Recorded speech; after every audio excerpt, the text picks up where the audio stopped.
So this is Cameron Towers, the block that's in very bad condition where the punks hide out, and there's the crew of the SS Suleiman on the outskirts of the tower, all in stealth mode, which means that they get to move 4 inches forward each turn, and selected crew, or rather the selected members of the punk group, some move around in the patrol mode and some stay still. The psyker that they're looking for, that the crew are looking for, is 3 objective markers. Here's one. We saw one in the previous picture, and here's the last one at the top of the tower. We don't know which one contains the psyker, but each containment box has to be emptied until we find which one it is. Here's an overview again of the tower, and the crew decided to move in from the west side, the far side in this picture. There they are, most of the screen. Looking up, you can see just how high it is.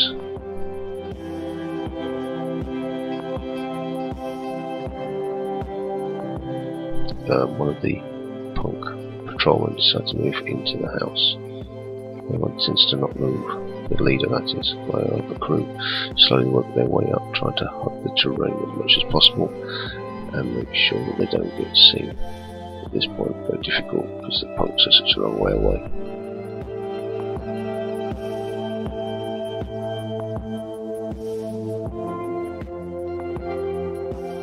The crew, the punk member of the groups carries on moving further into the building.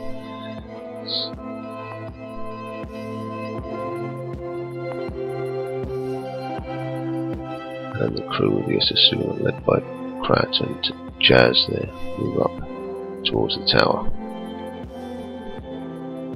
The punk patrolman carries on right to the edge of the building, and Krat and Jazz make up the stairs into the actual tower itself. Yonka, Vasily and Kessel are coming along behind. The punk patrolman descends the first, climbs down the outside of the building. It's almost as if he knows he's going to try and creep on the back.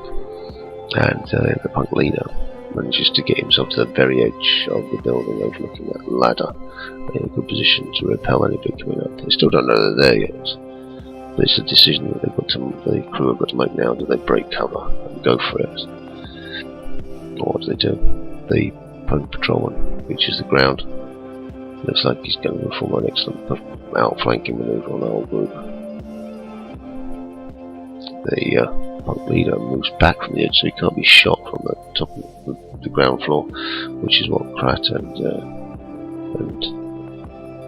was trying to do. So Krat, despite his big cover, go for an ordinary turn, and I think it might have been a run up those ladders, got to the very top. You can see there's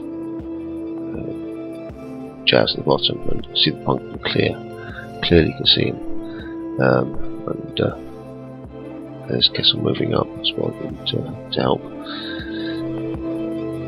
At the same time, the other punk from the first mark on the west side comes over, shoots down at Vasily and makes him flinch, and he runs for cover.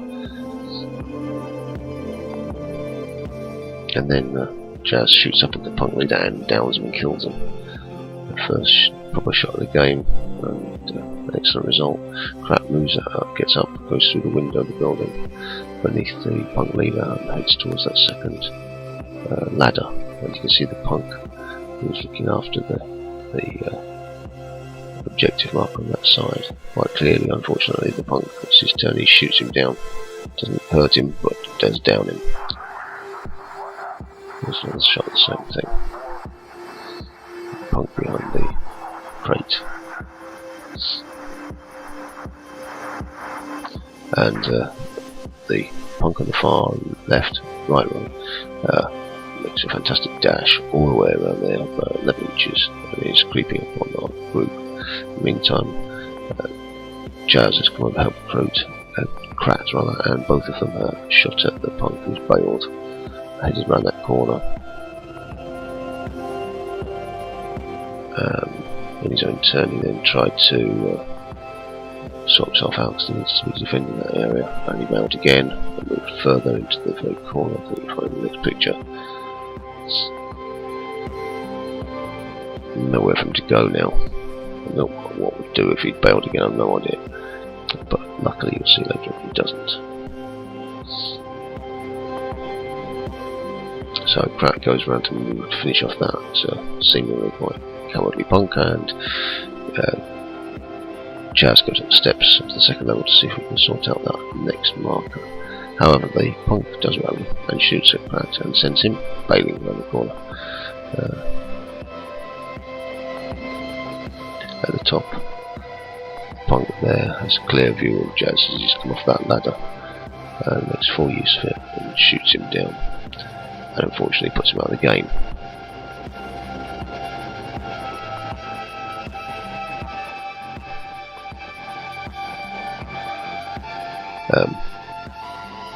There's a picture of Krat regaining his concentration and his calmness, and he's about to go back again to see if he can get me and go at that punk. At the same time, the punk at the bottom has made another massive dash of 11 or 12 inches and has got close to Yunka and Vasily. Krat has left the punk at the bottom to go up to help Jazz, because Jazz has been shot down, and at the bottom Yunka charged into the punk there and attacks him in hand-to-hand combat and completely guts him. 8-2 it was in the end, the score. Massive difference. At the top there's a protracted firefight with Krat and the punk at the top, and Kessel is trying to get into hand-to-hand combat with the punk at the bottom, but he gets gunned down for his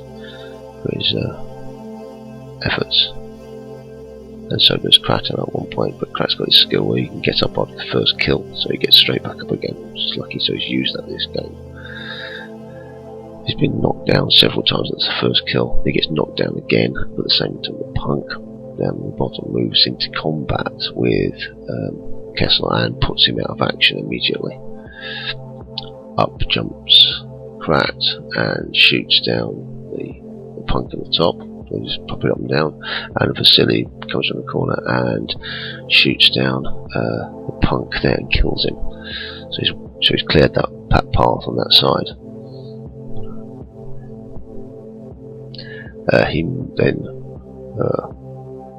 is going to move up the stairs to help Krat, who's downed the punk at the top, but not killed him again. He gets up.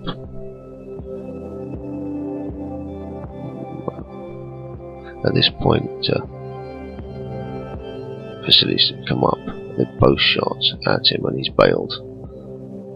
They move up and follow him around. They want to drive him as far as he possibly can, so he doesn't get a chance to recover. He bails again, moves into the building, and now they've got a clear run to the objective.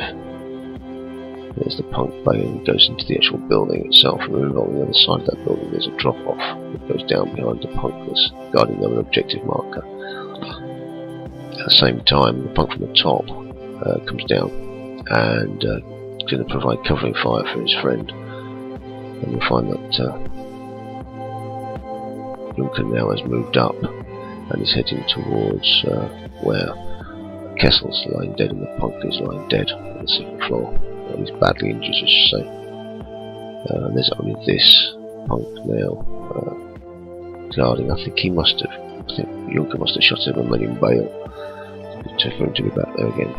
There's Krat now in the middle of open ground with the punk high above him, about to shoot down at him.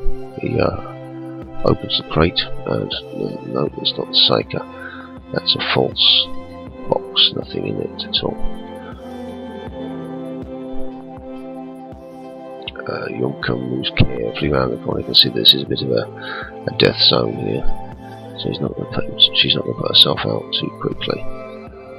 And as I said before, Krat's in a bad position out in the open, and the punk from the top shoots him down. Luckily he's down, but he's not injured.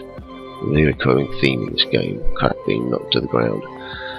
Again, there's Yunka seeing the punk, trying to look around the corner, getting close to the corner.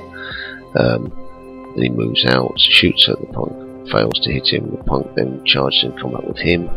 They can at least get +1 for the charge, but Yunka again destroys him. And you'll notice in the background of this, there's another punk laying flat on his face.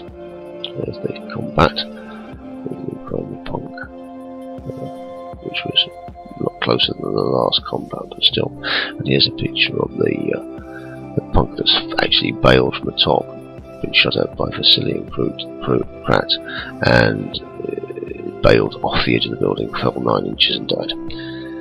At this point, Yunka opens his containment box and finds that there's the alien pure energy source, a rather strange creature. At that point, the game came to an end.